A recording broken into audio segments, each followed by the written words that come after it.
Doctor Mohammad Asaduzzaman Liton, সহকারী অধ্যাপক, নাক কান ও গলা বিভাগ, টাঙ্গাইল মেডিকেল কলেজ হাসপাতাল, টাঙ্গাইল। তিনি 1985 সালে টাঙ্গাইল শহরে জন্মগ্রহণ করেন। টাঙ্গাইলের স্বনামধন্য শিক্ষা প্রতিষ্ঠান বিন্দুবাসিনী সরকারি বালক উচ্চ বিদ্যালয় থেকে 2000 সালে কৃতিত্বের সাথে এসএসসি পাশ করেন। মেজর জেনারেল অবসরপ্রাপ্ত মাহমুদুল হাসান আদর্শ মহাবিদ্যালয় টাঙ্গাইল থেকে 2002 সালে কৃতিত্বের সাথে এইচএসসি পাশ করেন। 2002-2003 সেশনে তিনি বাংলাদেশের প্রথম মেডিকেল কলেজ, স্বনামধন্য এবং ঐতিহ্যবাহী শিক্ষা প্রতিষ্ঠান ঢাকা মেডিকেল কলেজে ভর্তি হন। ঢাকা মেডিকেল কলেজ থেকে 2008 সালে সাফল্যের সাথে এমবিবিএস এবং 2009 সালে ইন্টার্নশিপ সম্পন্ন করেন।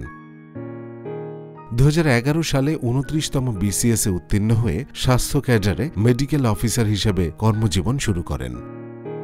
2013 সালে ঢাকা মেডিকেল কলেজ হাসপাতালের নাক কান ও গলা বিভাগে রেজিস্ট্রার হিসেবে যোগদান করেন। 2014 সালে ঢাকা মেডিকেল কলেজ হাসপাতালে সহকারী রেজিস্ট্রার হিসেবে যোগদান করেন। 2019 সাল পর্যন্ত এই পদে চাকুরি করেন।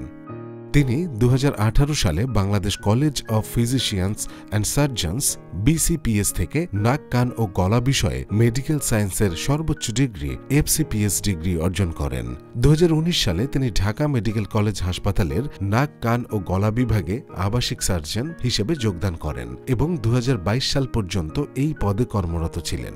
2023 সালে তিনি তৎকালীন বিএসএমএমইউ হতে নাক কান ও গলা বিষয়ে উচ্চতর প্রশিক্ষণ advance clinical fellowship head and neck surgery গ্রহণ করেন। 2023 সাল থেকে 2025 সাল পর্যন্ত তিনি ঢাকা মেডিকেল কলেজ হাসপাতালে সহকারী অধ্যাপক হিসেবে কর্মরত ছিলেন। বর্তমানে টাঙ্গাইল মেডিকেল কলেজ হাসপাতালে সহকারী অধ্যাপক হিসেবে অত্যন্ত সুনাম, দক্ষতা এবং আন্তরিকতার সাথে রোগীদের চিকিৎসা সেবা দিয়ে যাচ্ছেন।